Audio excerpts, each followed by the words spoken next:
내일장 빨간펜 시간입니다. 시장의 중요한 체크포인트 3가지 살펴보고요. 또 내일장의 공략주도 알려드리겠습니다. 오늘은 투자클럽 정종현 전문가 나와 있습니다. 안녕하세요. 네, 안녕하십니까. 네, 여전히 좀 대형주를 가지신 분들은 많이 네. 심심하셨을 것 같다라는 생각도 들고요. 조금 답답한 흐름이 언제쯤 해소가 될까 이런 생각 많이 하게 되는 것 같아요. 네, 그렇습니다. 뭐 사실 심심하다기보다는 그거보다는 좀 더 강도가 높은 것 같습니다. 답답하시겠죠. 예, 아주 답답하실 것 같은데 그만큼 일단 뭐 대형주 자체가 지금 움직일 수 있을 만한 그 환경이 한 달째 정체가 돼 있죠. 예를 들어서 뭐 개인 투자자들이 대형주를 사가지고 주가를 끌어올릴 것도 아니고 증시에 참여하고 있는 메이저라고 할 수 있을 만한 외국인 그리고 기관권역에서는 투신권 이 두 주체가 뭐 근 한 달 내내 주식을 팔고 있는 그런 국면이기 때문에 쉽게 움직이지 못하고 있다고 좀 보여집니다. 또한 이제 설사 움직인다고 해도 사실상 삼성전자 위주의 지수의 조정 국면, 즉 이제 지수가 상승해도 삼성전자 위주의 몇몇 대형주만 움직이고 나머지는 또 정체 내지는 주가가 하락하는 날에는 또 이제 정체했던 종목이 오히려 내리막길 뭐 이런 일들이 좀 많이 벌어져 있기 때문에 꼭 이제 지수 관련 대형주라고 해서 사실상 뭐 안전하긴 하겠습니다만 사실 수익률 면에서는 조금 뒤처질 수밖에 없는 그런 국면이라 볼 수 있겠는데 뭐 사실 그렇다고 해서 너무 비관하실 필요는 저는 없다라고 보여집니다. 왜냐하면 4분기는 사실상 그 어느 정도 수급의 변화가 나타날 수 있는 그런 가능성이 높고요. 그리고 그 수급이라고 하는 것이 외국인이나 투신권, 뭐 기관 모두 배당 투자에 대한 목적이 높아질 가능성이 높기 때문에 결국엔 배당이라고 한다라면은 중소업체군들보다는 오히려 뭐 업종 대표주라든가 대형사 쪽에 대한 수요가 증가할 수 있기 때문에 이제 그렇게 어떤 변화가 될 수 있는 트리커 역할을 할 수 있는 게 과연 무엇이 있을까? 네. 이제 그것이 가장 중요한 고민거리가 되지 않나 보여집니다. 그것을 준비해 오셨을 것 같은데요. 네. 3가지 포인트 한번 살펴볼게요. 예, 일단 뭐 내일 시장에 있어서의 가장 중요한 것은 역시 미증시 쪽의 알코와 관련된 있는 실적에 대한 평가가 중요할 것 같고요. 두 번째로서는 역시 글로벌 증시를 포함한 우리 증시까지 포함해서 한 달째 지금 제자리 걸음 국면인데 뭐 이것은 좀 전에 말씀드렸던 것과도 좀 연관성이 있을 것 같습니다. 마지막으로서는 옵션 만기일 뭐 조정에 좀 대비를 해야 된다라고 하는 그런 측면에서 3가지를 좀 짚어보도록 하겠습니다. 네, 첫 번째 이슈부터 보겠습니다. 알코아 실적에 대한 평가.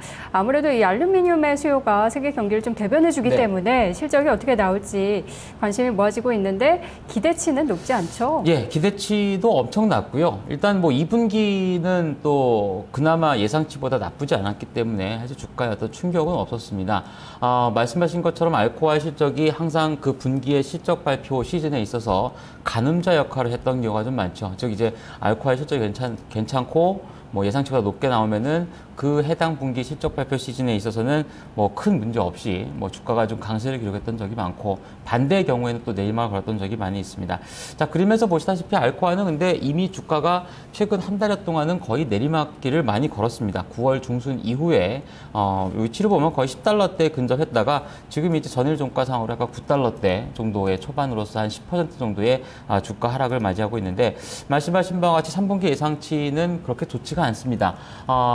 결국에 이제 알루미늄 가격이 전년 동기로 보면요 거의 반토막 가격 정도까지밖에 정도로 내려와 있기 때문에 그만큼 이제 그 수요가 둔화됐다라고 하는 것은 그만큼 세계 경기가 좀 안 좋아졌다라고 하는 것을 대변한다라고 좀 보여집니다. 그래서 이미 뭐 부진한 실적이 전망이 되고 있는 만큼 뭐 실적이 아주 크게 악화되지 않는, 즉 낮아진 눈높이에 어느 정도 충족이 된다라면 이미 주가도 선조정을 보였던 만큼 뭐 이미 주가가 좀 많이 올라와 있는 수준이 아니라 선조정을 보였던 만큼 주가의 하락에 대한 충격은 그렇게 뭐 크지 않을 것이다라고 하는 그런 전망도 내놓을 수 있을 것 같습니다. 즉 이제 알코올 실적이 안 좋다고 해서 미증시가 뭐 급락세를 보이거나 뭐 그러지는 않을 것으로 판단이 되는 만큼 일단 낮아진 눈높이에 충족이 될 것인가의 여부에 대해서 상당히 좀 중요하게 보시는 게 좋을 것 같습니다. 네, 뭐 삼성전자도 실적 시즌 이전에 이미 주가가 올라온 것처럼 알코아도 실적에 대한 우려가 좀 많이 선반영됐기 때문에 충격이 좀 적을 가능성이 있는데 적었으면 좋겠어요. 네, 저도 개인적으로 그렇게 좀 바라고 있고요. 특히나 이제 워낙에 이번 실적 발표 시즌은 S&P 500 기준으로 봤을 때 뭐 11분기, 뭐 2년 몇 개월 이내에 최저 실적이 나올 거라고 전망이 되고 있는 뭐 최저 실적이라기보다는 실적 전망치가 낮아진 최초의 분기이기 때문에 아마도 거기에 대해서 어떤 경계 심리도가 이미 좀 상당히 시장이 많이 유포가 돼 있다라고 하는 측면은 어느 정도 이제 각오를 하고 있는 것이 아닌가라고 좀 보여지기 때문에 네. 그 정도 눈높이만 맞춰주는 실적이면 좋을 것 같습니다. 네, 우리 시장 참가자 분들도 많이 예상을 하고 계실 것 같습니다. 네. 두 번째 이슈 볼게요. 글로벌 증시 한 달째 정체. 이게 언제 끝날까? 이걸 많은 분들이 궁금해 하시는데 이 같은 흐름 어떻게 봐야 될까요? 일단 뭐 시기적으로 봤을 때는 10월 중순경이 좀 넘어서야 되지 않나라고 좀 보여지는데요. 일단 뭐 3분기의 실적이 안 좋은 것 자체도 상당 부분 일단 주가에 좀 더 반영을 시켜서 그 이제 정작 안 좋아진 실적이 발표가 돼야 되지 않을까 보여지는데 뭐 큰 줄기를 보면 지금 그림에서 보시는 다우지수뿐만 아니라 뭐 이제 유럽에 있는 독일, 뭐 스페인과 같은 문제 국가들, 뭐 우리나라도 그렇고요. 뭐 최근에 급등했던 인도 증시 같은 경우도 조금 고점을 내리고 있는 정도로 최근 한 달 동안은 다우지수는 뭐 한 13,500선 중심으로 봤을 때는 거의 변동이 없고 국내 증시도 한 1,980에서 2,000포인트권역에서는 거의 변동성이 없습니다.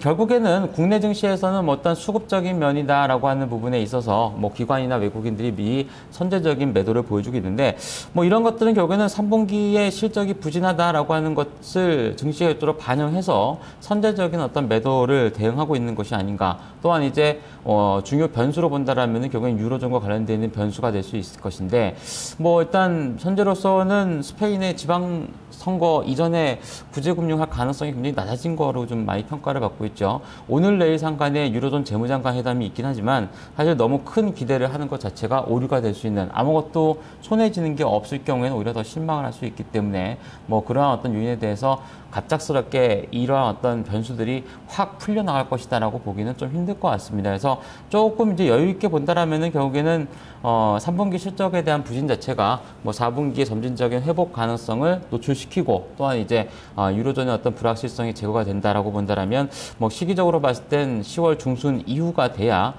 글로벌 증시나 우리 증시 모두 약간의 좀 방향성을 잡지 않을까로 좀 보여집니다. 아래쪽으로 사실 최근 한 달 동안에 악재가 있었는가? 뭐 악재가 없지는 않았었는데도 불구하고 주가가 크게 내리막을 걷지 않는다는 것은 그만큼 각국의 각국 중앙은행들의 공조 체제를 통한 유동성이라고 하는 부분은 분명히 시장 주변에 널려 있습니다. 그렇기 때문에 조정에 대해서의 어떤 대기 매수 심리도가 있기 때문에 큰 폭의 조정도 보이진 않았습니다만 결국엔 윗방향의 재료가 없기 때문이었다라는 점을 감안해 본다라면 이러한 좀 어떤 불확실성이라든가 실적 부진이 반영된 10월 중순 이후가 오히려 좀 방향성을 잡을 수 있는 시기가 되지 않을까 좀 보여집니다. 네.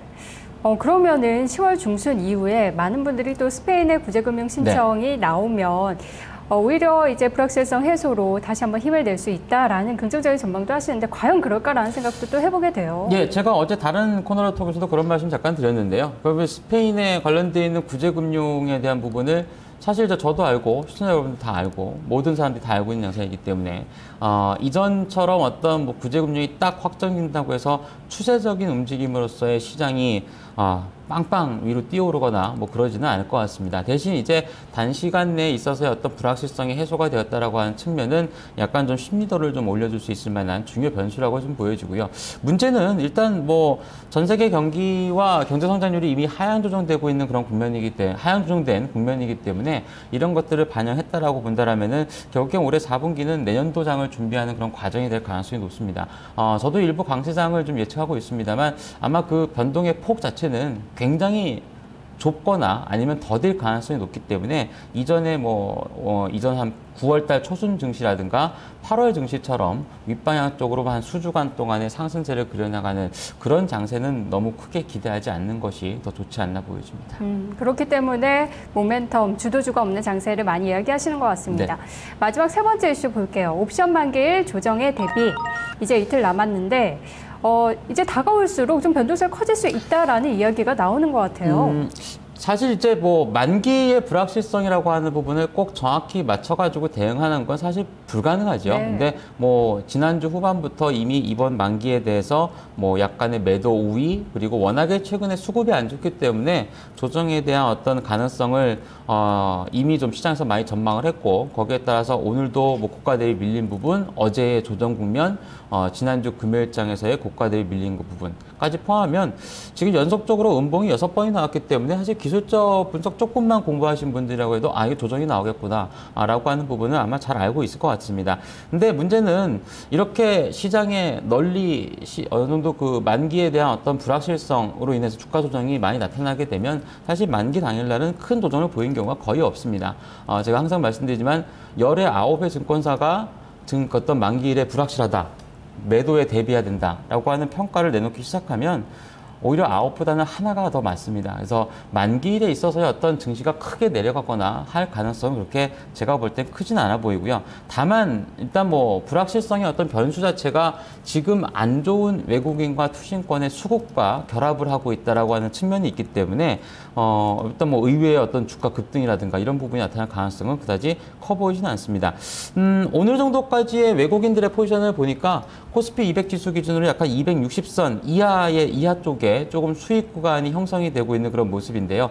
260선 이하 정도라면은 코스피 지수를 보면 약간 1950선이 조금 이제 윗방향 쪽입니다. 1950선 언저리가 될 가능성이 높은 시점인데 지금 주가에서 한 1% 내외권역이죠. 그러니까 뭐 1960에서 한 1950선 정도권역인데요. 뭐 그 정도 수준까지 조정이라면은 뭐 하락 쪽으로 기울 것이다라고 보기는 조금 힘들 것 같습니다. 대신 이제 뭐 내일장에서의 미리 선조정을 받게 된다라면은 사실 목요일장에는 그렇게 크게 우려가 없다라고 좀 보여지는 만큼 뭐 만기 수급에 있어서의 어떤 갑작스럽게 큰 변화가 나타나지는 않을 것으로 보여지는데요. 오히려 만기 이후에 수급의 변화 양상에 조금 더 체크를 하시는 것이 더 좋지 않나 보여집니다. 뭐 이미 어제도 제가 다른 코너를 통해서 만기일까지는 사실 주가가 개장 초반에 강세만 기록해도 조금 비중을 조금 축소해서 오히려 좀 대비를 하는 게 좋다라고 말씀을 드리는데 번번이 이제 한 2, 3일간 계속 고가 대장가에서 밀리다 보니까 시장이 조금 체력이 좀 많이 떨어져 있는데요. 네. 이런 어떤 불확실성이 제거가 되고 나면 조금 자유롭게 움직이지 않을까라 좀 보여집니다. 네.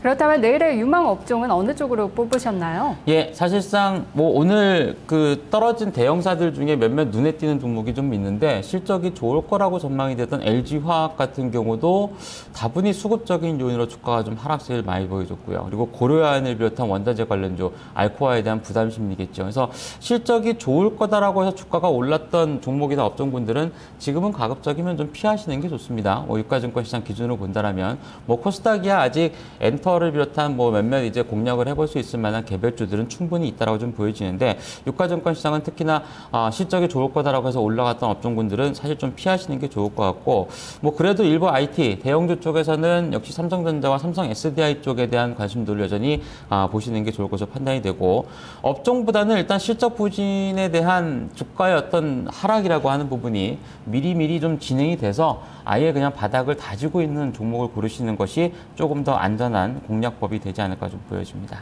네, 또 바닥을 계속해서 다지던 종목은 최근에 또 갑자기 튀어오르기도 하더라고요. 네, 그것은 뭐 일단 수급의 변화 양상을 좀 체크를 해봐야 될 것 같은데요. 뭐 결국에 이제 뭐 누군가 매도를 많이 했으니까 주가가 많이 조정을 보였을 테고 거기서 일단 어느 정도 수급이 해소가 되는 뭐 매수 반전 된다거나 뭐 이런 쪽에서의 공략 포인트를 잡아가시는 게 좋을 것으로 보여집니다. 네, 삼성전자나 삼성 SDI는 계속 버티고 있습니다. 내일의 공략주는 어떤 종목인가요? 예, 그러한 측면에서 주가가 최근 한 달여 동안 한 달은 좀 넘는 것 같은데 주가가 좀 많이 떨어졌다가 오늘 비교적 큰 폭의 상승률을 기록한 종목인데요. 락앤락입니다. 아마 이 종목은 좀 그 개인 투자자에게는 조금 계륵 같은 종목이 되지 않을까 보여지는데 사실 공략에서 좀 많은 수익을 얻었다라고 말씀하시는 투자자를 거의 저도 들어본 적이 없는 것 같습니다.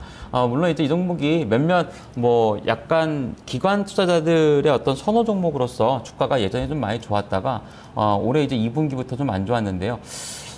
당시에 이제 주가가 안 좋아지기 시작했을 때 주요 원인이 결국엔 3분기 실적 부진이었습니다. 2, 3분기 실적 부진이 당초 예상보다 한 절반밖에 안 나올 거다. 그렇다고 적자가 나거나 그런 경우는 아니었는데 실적이 좀 부진할 것이다라고 하는 부분이었는데 일단 주가의 선반영이 좀 많이 됐고요. 그리고 중국향의 매출이라고 하는 부분이 어제 상상 국면입니다. 올해는 사실 하반기에도 이렇게 아주 굉장히 좋은 실적을 내놓을 거라 전망은 안 되는데 내년도 시장 쪽에서도 여전히 중국 시장 쪽에서는 두 자리 숫자 이상의 매출액과 영업이익 증가율을 기록할 걸 전망이 되고 있고요. 그리고 좀 전에 말씀드렸다시피 주가와 수급 모두 일정 부분 회복세를 보여주고 있는 그런 양상을 기록하고 있기 때문에 최근 주가 수준을 본다라면은 뭐 한 2, 3개월 이래 거의 가장 낮은 수준에 위치를 하고 있는 만큼 뭐 현 가격대 정도라면은 크게 손해를 볼 수 있을 만한 가격대는 아닌 것으로 보여지기 때문에 공략을 해보시면 좋을 것 같습니다. 네, 사실 8월부터 기관이 작정한 듯이 또 매도를 해갖고 주가가 급락했었는데 그래도 오늘 보니까 외국인과 기관의 좀 동반 매수가 유입이 되면서 주가도 굉장히 많이 올랐어요. 네, 그렇습니다. 그런데 오늘 이렇게 오른 만큼 또 부담이 있을 것 같은데요. 전략은 어떻게 세우는 게 좋을까요? 예, 일단 오늘 뭐 급반등했기 때문에 뭐 쫓아붙는 전략으로서의 대응은 뭐 지금의 전체적인 시장 상황을 보면 그렇게 바람직하지 않다고 좀 볼 수 있겠죠. 오늘 종가가 제가 알고 25,400원권역 정도로 마무리된 걸 알고 있는데 약간의 좀 얕은 조정 국면이 진행될 가능성은 충분히 있다고 좀 보여집니다. 그래서 매수가는 25,000원권 뭐 이하 내지는 그 부근 권역에서 공략을 해보시면 좋을 것으로 좀 판단이 되고요.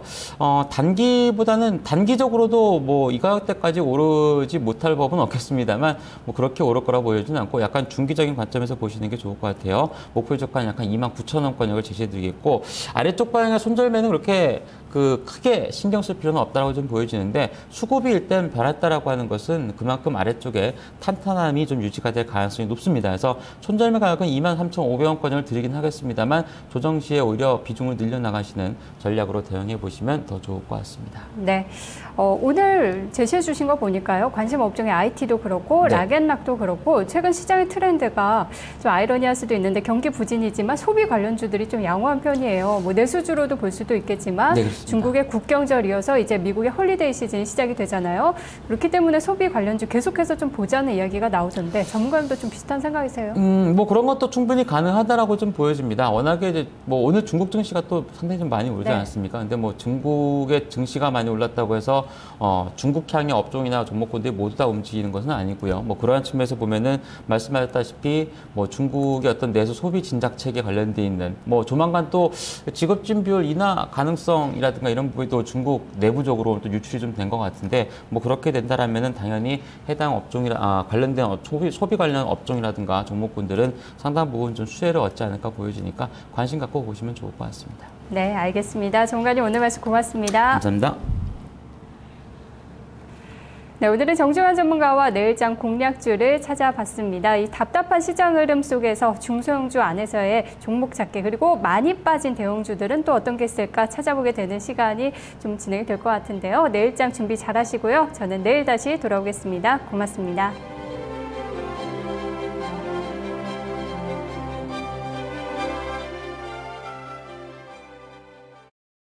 선물 옵션 가격